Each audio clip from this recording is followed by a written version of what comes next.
안녕하세요. 엉클즈의 돈돈 주간경제 뉴스입니다.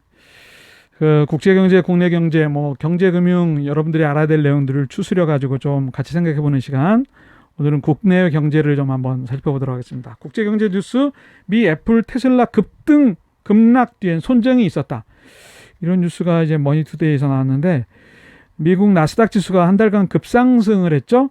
그러다가 최근 급락한 배경에는 손정희 회장이 이끄는 일본 소프트뱅크가 있었다는 시장 분석이 나왔는데, 정확한 확인된 건 아니지만 시장에서 이미 이런 매수 세력, 매도 세력 이런 것들을 좀 분석하면 웬만큼 윤곽이 잡히기 때문에 근거 없는 얘기는 아닐 것 같습니다.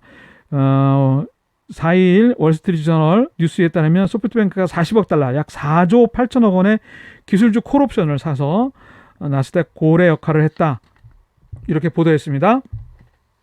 콜옵션, 여러분들이 좀 궁금하시는 얘기 같은데, 콜옵션은 이제 9월에 A라는 주식을 가격이 있지 않습니까? 근데 이거를 연말에 이 정도 가격에, 예를 들면 5만 원짜리 주식이 있습니다.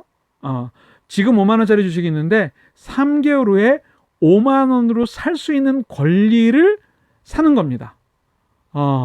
그런데 만약에 지금 5만 원이 그때 가서 10만 원이 됐습니다. 그러면 이 사람은 5만 원에 살 수 있는 권리를 샀기 때문에 그 콜옵션을 판 사람한테 나 주식 5만 원에 살 거야, 너 갖고 있는 주식 나한테 줘, 이러면 이 사람은 5만 원에 이 주식을 줘야 됩니다. 그러면 5만 원 사가지고 12월 달에 10만 원에 시장에 나가서 팔면 5만 원의 수익을 보죠. 그런데 현재 이 5만 원짜리 주식에 콜옵션을 사는 건 한 5천 원이면 되거든요.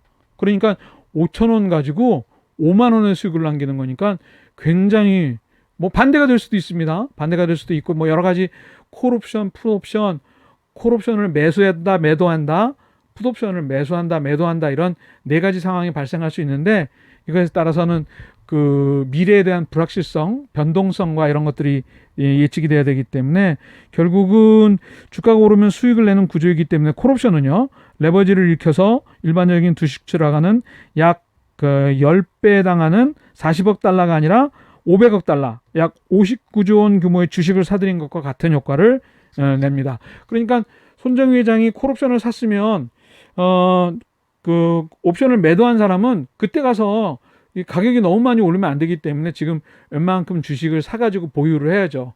아니면 그때 가서 그걸 시장에서 10만 원짜리 주식을 사가지고 그 콜옵션 매수한 사람한테 5만 원을 남기려면 눈앞에 주당 5만 원씩 손실을 보는 거니까 굉장히 큰 손실을 볼 수 있으니까 지금 5만 원짜리 주식을 좀 많이 사둬야 되기 때문에 이제 현재 시장의 주가의 매수 세력으로 되기 때문에 주가가 좀 오르게 되죠. 그래서 이제 나스닥이 올랐다, 지난 한 달 동안, 이렇게 얘기를 하는 겁니다. 조금 내용이 어렵지만 다음에 다시 또 설명드릴 수 있는 기회가 있겠죠. 그래서 지난 7월 말 나스닥이 1745에서 8월 말 11775로 한 달 동안 거의 10% 가까이 급등을 했고요. 그 다음에 지난 3, 4일, 9월 3, 4일 나스닥 지수가 연이틀 장중한 5% 급락세를 보여서 불안정한 이유는 이런 손정희 회장의 소프트뱅크가 콜옵션을 샀다가 그 콜옵션을 또 매도하고 이런 과정 중에서 생겨난 콜옵션 투자에 연관된 분석이라고 하는 것이 유력한 분석으로 떠오르고 있다, 이렇게 얘기를 한 거죠. 자, 좀 내용이 어려우니까 그 뒤에 나오는 얘기들은 제가 좀 다 생략을 하기로 하고요. 콜옵션 대상은 나스닥이기 때문에 지금 미국의 기술주거든요. 기술주의 대표적인 것들이 여러분들 알고 계시는 몇 가지가 있죠. 애플, 아마존, 페이스북, 구글 이런 것들이 있는데, 거기에다가 이제 테슬라 같은 것도 이제 기술주에 해당하는 거겠죠. 이런 것들이 그 변동성이 굉장히 8월 한 달, 9월 초까지 심했던 이유는 일본 소프트뱅크의 손정희 회장이 그 투자 전략 속에 미국 시장이 좀 움직였다, 이렇게 보실 수 있을 것 같습니다. 자, 엉클즈의 원포인트는요, 국제 주식시장, 특히 자본주의 종족인 미국의 주식시장에 따라서 세계 주식시장들이 많이 좌지우지되고 있거든요. 같이 흘러가는 그런 경향이 있기 때문에요. 국제 주식시장의 혈투를 조금 들여다볼 수 있는 뉴스인 것 같습니다. 최근 애플, 아마존, 페이스북, 구글 등 미국의 대표적 기업의 주가 연이어 하락, 2일 동안 5%, 8월 한 달 동안은 10% 가까이 급등한 후에 5% 하락. 그 파생상품 시장에 대한 것을 일단 여러분들이 좀 이해를 하셔야 될 것 같아요. 꼬리가 몸통으로 뜬다고요. 콜옵션을 매수하면 현재 주식시장에서 그 매수한 사람도 그렇고 매도한 사람도 뭔가 어떤 일정한 행동을 해야 되거든요. 그때 위험을 좀 줄이려면요. 콜옵션 매수는 아까 말씀드린 것처럼 미래에 정해진 가격의 주식을 살 권리를 매수하는 겁니다. 권리란 말이 중요하죠. 살 수 있는 어떤 쿠폰을 산 겁니다. 콜옵션 매도자는 정해진 가격의 주식을 그때 당시에 가서 매도해야 되는데 물론 행사 안 할 수도 있습니다. 미래 주가가 급등하면 손실이 확대되기 때문에 현재 주식을 매수해서 보유해야 나중에 조금 그 위험을 좀 줄일 수 있기 때문에 주가 상승에 어떤 기회가 된다. 이런 주식시장의 변동성 배후에는 일본 소프트뱅크의 손정 회장이 있는데 40억 달러 4조 8천억의 기술주 콜옵션을 매수한 것이 원인이고 한 500억 달러 59조 원 규모의 주식을 사들인 것과 같은 효과가 있다. 중도의 콜옵션 매도로 상당한 수익을 실현한 걸로 예상되긴 하는데 여하튼 그 일반 개미들은 생각도 하지 못할 그런 그 큰 손들의 노름이, 큰 손들의 움직임이 주식시장에 있었네요. 자, 국내 경제 뉴스 하나 살펴보겠습니다. 기존 집 안 팔면 대출금에서 오늘부터 검사 들어간다. 지난 9월 7일 중앙일보에 난 뉴스인데요. 자, 집 한 채를 보유한 사람이 서울 등 규제 지역의 집을 사려고 주택담보대출을 받았을 때 기존 주택을 팔아야 하는 시한이 다음 주부터 돌아옵니다.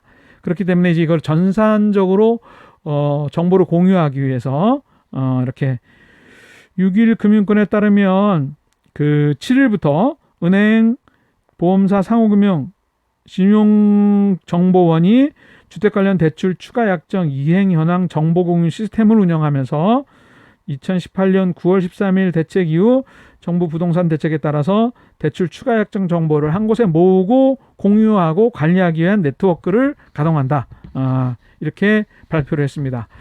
2018년 2년 전이죠. 9월 13일 부동산 대책에서는 다주택자에 대한 주담보대출을 원칙적으로 금지하지만 기존 주택에서 다른 집으로 갈아탈 때 조건부로 대출을 허용하는데 2년 안에 기존 집을 처분해야 된다. 주택담보대출을 현재 집이 있는데 새 집을 사기 위해서 주택담보대출을 받았다면 2년 안에 기존 집을 처분해야 된다. 기존 집을 처분하지 않았다면 대출을 회수하겠다. 뭐 이렇게 얘기를 하는 거죠. 그런데 2019년 지난해 12월 16일 아직 1년이 안 됐죠. 1주택자가 주담보대출을 받고 투기과열지역이나 투기지역에 추가로 집을 살 경우 기존 주택을 1년 안에 처분하고 신규 주택에 전입하도록 여기는 1년으로 이제 줄어들었습니다. 2018년에는 9.13 대책에서는 2년 안에 처분해야 된다. 그렇게 얘기를 했고요. 그 다음에 작년 12월 달에는 투기과열지구나 투기지역에 집을 사게 되면 기존 주택을 1년 안에 처분해야 되고 지난 6월 17일 얼마 안 됐죠? 세 달도 안 됐네요. 처분 전입 기간을 6개월로 더 줄인 거죠. 이게 2년에서 1년 6개월 이렇게 줄어들었습니다. 그래서 올해 연말쯤이면 11.6 대책 9.13 대책은 이제 당장 뭐 시행되는 거고요. 11.6 대책은 올 연말 6.17 대책도 올 연말 그렇게 올 연말쯤이면 이런 담보대출을 받고 일정 지역 안에 집을 추가로 구입한 사람은 2년 안에 기존 주택을 처분해야 된다. 하지 않을 경우에는 대출금을 회수하고 3년간 주택 관련 대출이 제한된다. 뭐 이런 제재가 이제 가해지게 되는 거죠. 이런 조건으로 그 집을 아직 팔지 못한 사람들이 6월 말 기준으로 국회에 제출된 자료에 의하면 28,294명인데 올해 안에 집을 팔아야 되는 사람은 1,270명인데 이 정도 가지고 부동산 시장에 매물이 많이 나와서 하락을 이렇게 굉장히 가속화시킬 것 같지는 않은데 그런데도 하여튼 일단 부동산 시장을 좀 잠재울 수 있는 그런 여건이긴 하네요. 클제 원포인트 코칭은 부동산 정책의 효과 관련된 뉴스입니다. 정책이 발표되고 바로 시행되는 경우도 있죠. 그런데 이렇게 경과 규정을 둬가지고 6개월, 1년, 2년 그렇게 시행되는 경우도 있기 때문에 이번에는 발표하고 2년 후에 시행되는 그런 것들에 대한 관리 시스템을 얘기를 합니다. 부동산은 자산의 특성상 유예기간이 부여되는 경우가 굉장히 많죠. 타임 래그도 있고요. 그 다음에 고가의 자산이기 때문에 그렇게 쉽게 움직이지도 못하고요. 그 다음에 등기 자산이기 때문에 이게 좀 어려움이 좀 있죠. 또 주거용 자산이기 때문에 거기다 대고 매수를 가하기에는 조금 무리가 좀 있습니다. 그래서 2018년 9.13 2년 그 다음에 작년 2019년 11.6 대책 투기과열지구 투기지역에 1년 그 다음에 올 6월 달에는 6개월 이렇게 약정을 기존 주택을 팔겠다고 약정을 하면서 주택담보대출을 신규로 받은 거죠. 그런데 이제 이행 사항을 점검하기 위한 건데 의외로 한꺼번에 몰리면 또 부동산 시장에 좀 하락 요인으로 작동할 수도 있을 것 같은 생각도 들기는 합니다. 자, 엉클조의 주간 뉴스는 여기까지 전해드리겠습니다. 궁금하신 경제금융용어, 돈과 관련된 고민, 재무상담 댓글 통해서 보내주시면 제가 자세히 좀 풀어서 설명드리겠다고 약속을 드리고요. 자, 엉클조의 돈돈 구독과 좋아요 눌러주시면 감사하겠습니다. 자, 다음 시간에 뵙죠. 고맙습니다.